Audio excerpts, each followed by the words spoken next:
नमस्कार, शंखनाद न्यूज चॅनलच्या बातमीपत्रात आपल्या सगळ्यांचं स्वागत आहे। सुरुवातीला पाहणार आहोत मुख्य बातम्या। बुलढाणा जिल्ह्यातील रायपूर इथं डेंग्यू दृश्य आजाराने एका रुग्णाचा मृत्यू झाला होता। त्यामुळे जिल्हा आरोग्य विभाग अलर्ट झाला आहे। रायपूरमध्ये आरोग्य विभाग आणि प्राथमिक आरोग्य केंद्र मागील 10 दिवसांपासून प्रतिबंधात्मक उपाययोजना करत आहे। गावांमध्ये धूर फवारणी करून डास अळी नष्ट करण्यासाठी प्रयत्न घेतले जात आहेत। सध्या बुलढाणा जिल्ह्यात मलेरियाचा एकही रुग्ण नाही, पण डेंग्यूचे 38 आणि चिकनगुनियाचे 13 रुग्ण आढळून आले आहेत। मागच्या वर्षीच्या तुलनेत यावेळी जास्त रुग्ण आढळत आहेत। रायपूर येथे डेंग्यूचे 3 रुग्ण आढळून आले आहेत। मागील काही दिवसांपासून रायपूर इथं सर्वेक्षण केलं जात आहे, अशी माहिती जिल्हा हिवताप अधिकारी शिवराज सिंग चौहान यांनी दिली आहे। आमच्याकडे राष्ट्रीय कीटकजन्य रोग नियंत्रण कार्यक्रम आहे आणि याच्यामध्ये डेंग्यू, चिकनगुनिया, मलेरिया, फायलेरिया हे डिसीज याच्यामध्ये आहे। सध्या आपल्या जिल्ह्यामध्ये मलेरियाच्या तर केसेस निरंकच आहेत, त्याच्यामुळे तो सध्या मलेरियाचा कुठलाच प्रॉब्लेम नाही आहे, परंतु डेंग्यूच्या केसेस थोड्याफार प्रमाणात वाढत आहेत। म्हणजे आज 26 तारखेपर्यंत आपल्या जिल्ह्यामध्ये 38 केसेस आहेत आणि चिकनगुनियाचे 13 केसेस आहेत। आता पूर्वी म्हणजे मागच्या वर्षीच्या तुलनेमध्ये या वर्षीच्या केसेस आपल्या निश्चितच वाढत आहेत। याच्यामध्ये हवामानाचा बदल हा एक मोठा फॅक्टर आहे, म्हणजे पाऊस।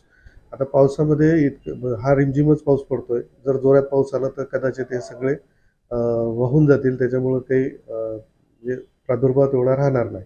परंतु ती परिस्थिती नसल्यामुळं आणि डेंग्यूला किंवा डेंग्यूला नाही पण एडिस मॉस्किटोला हा एकदम फेवरेबल सीझन आहे, त्याच्यामुळे त्यांची वाढ झपाट्याने होते किंवा त्यांची पैदाशी खूप मोठ्या प्रमाणात होते। साहजिकच त्याच्यामुळे त्यांच्यामार्फत जे पसरणारे रोग आहेत डेंग्यू आणि चिकनगुनियासारखे ते वाढत आहेत। आता रायपूरमध्ये जी परिस्थिती आहे सध्या, तर त्याच्यामध्ये व्हायरल फिवरचे आणि डेंग्यूचे पण पेशंट त्याच्यामध्ये आहेत।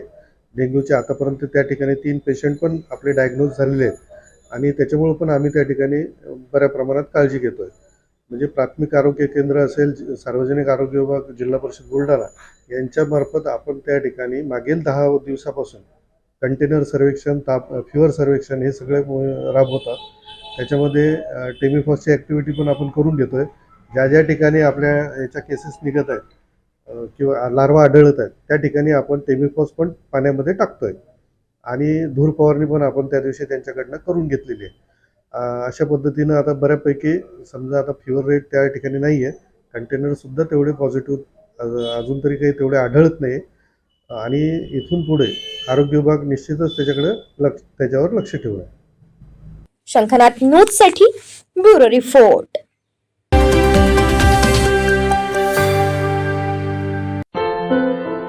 क्या हुआ बहू? माँ, पाइल्स की बहुत तकलीफ हो रही है। तो तुम गुदरोग सर्जन के पास क्यों नहीं गई?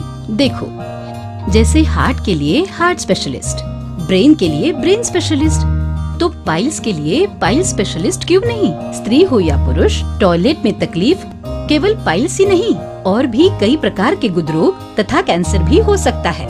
इसीलिए इसकी प्रत्यक्ष जांच जरूरी है। ठीक है माँ, पर जांच के लिए हम जाएंगे कहाँ? वही काले आयुर्वेदिक पाइल्स हॉस्पिटल में। लेकिन माँ, प्रेगनेंसी में पाइल्स की दवाइयाँ? प्रेगनेंसी में आयुर्वेदिक दवाइयाँ सुरक्षित होती है। जनहित में जारी काले आयुर्वेदिक पाइल्स हॉस्पिटल, औषधि चिकित्सा तथा सर्जरी ट्रीटमेंट उपलब्ध। हमारा पता उमरेड रोड, दिघौरी बस स्टॉप के पास, नागपुर। अधिक जानकारी के लिए वेबसाइट पर जाएं kalepileshhospital.com।